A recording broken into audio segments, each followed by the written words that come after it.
அதிகாலை எழு, ஆகாயம் தொழு, இருதயம் துடிக்க விடு. காலையில எழுந்ததும் ஐதர் வாக்கிங் போகணும், இல்ல ஜாகிங் போகணும், ஏதோ ஒண்ணு. அதிகாலை எழு, ஆகாயம் தொழு, இருதயம் துடிக்க விடு. ஈறு அழுந்த பல் தேய். பல பேர் காஸ்மெட்டிக் பிரஷிங் தான், பல்ல தாண்டி மேல போகாது. கோயம்புத்தூர்ல அன்னபூர்ணா உணவகங்கள் இருக்கு. அதோட உரிமையாளர் மறைந்த தாமோசாமி பெரியவர். அவர் வீட்டில் உட்கார்ந்து நாங்கெல்லாம் மதிய உணவு சாப்பிட்டு இருக்கோம். இந்த அசைவ உணவை கடிக்கிறதுக்கு அவர் கொஞ்சம் சிரமப்பட்டார். அப்போ ஒரு பையன் சொன்னாரு, அப்பா நீங்க ஒன்றும் கவலைப்படாதீங்க, இந்த பல்லு விழுந்தா கூட மறுபடியும் முளைக்க வைக்கிறதுக்கெல்லாம் இப்ப விஞ்ஞானம் வளர்ந்துருச்சு அப்படிங்கிறார். இவர் சாப்பிட்டுக்கிட்டே சொல்றார், இந்த அனுபவ அறிவுங்கிறது தான்.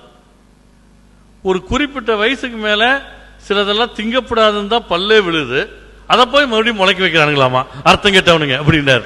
போற போக்கில் அவர் சொன்ன ஒரு கமெண்ட், ஒரு இயற்கையினுடைய பேசிக்கான விஷயம். அந்த ஈறு அழுந்த அதில் பரவுகிற ரத்தம் பலம் கொடுக்கிறது. அதனால வகுப்புல தமிழாசிரியர் கேட்டார், பல் கீழே விழுந்தது, இலக்கண குறிப்பு கொடுன்னார். பையன் எந்திரிச்சு ஈறுகெட்ட எதிர்மறை பெயரச்சம்னா, ஏன்னா ஈறு கெட்டாதான் சார் பல்லே கீழே விழும் அப்படின்னு அந்த புது தியரி கண்டுபிடிச்சான். அதனால அதிகாலை எழு, ஆகாயம் தொழு, இருதயம் துடிக்க விடு, ஈரெழுந்த பல்தேய், உடல் வியர்வை கழி, ஊளைச்சதை ஒழி, எருது போல் உழை, ஏழை போல் உண். நம்மள பலருக்கு வராத ஒரு பழக்கம் தான். உணவுல சில அப்சஷன் வரும், பேசிட்டே சாப்பிடுவோம். குறிப்பா இந்த டிவி பார்த்துக்கிட்டே சாப்பிட்றதுனாலதான் சில வீடியோல கேட்கலாம், என்ன வழக்கத்தை விட 5 கிலோ அரிசி அதிகமா வாங்குறோமே, விருந்தாளிகள் வந்தாங்களான்னு. விருந்தாளிலாம் வரல, இவன் டிவியை பார்த்துக்கிட்டே எவ்வளவு போகுதுன்னு தெரியாம உள்ள தள்ளியிருக்கான்.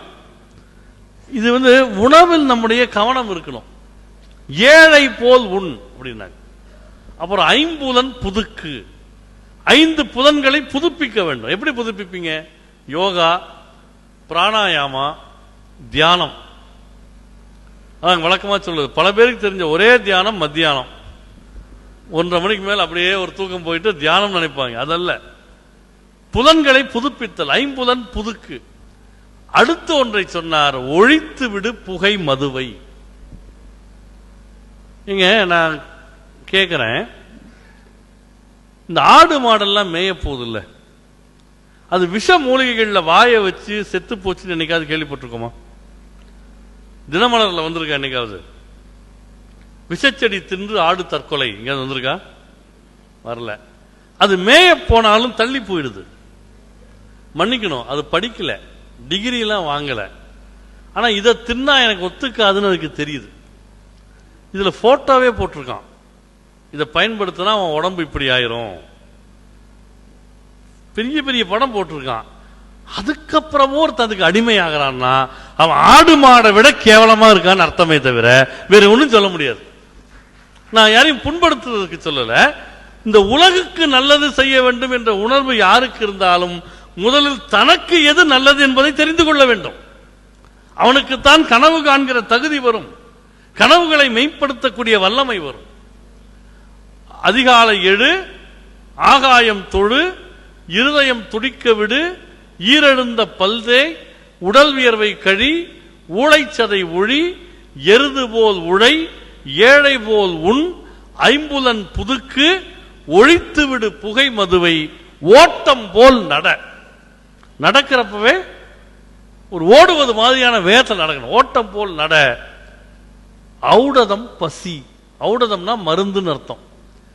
எல்லா நோய்க்கும் இருக்கக்கூடிய ஒரே மருந்து பசி.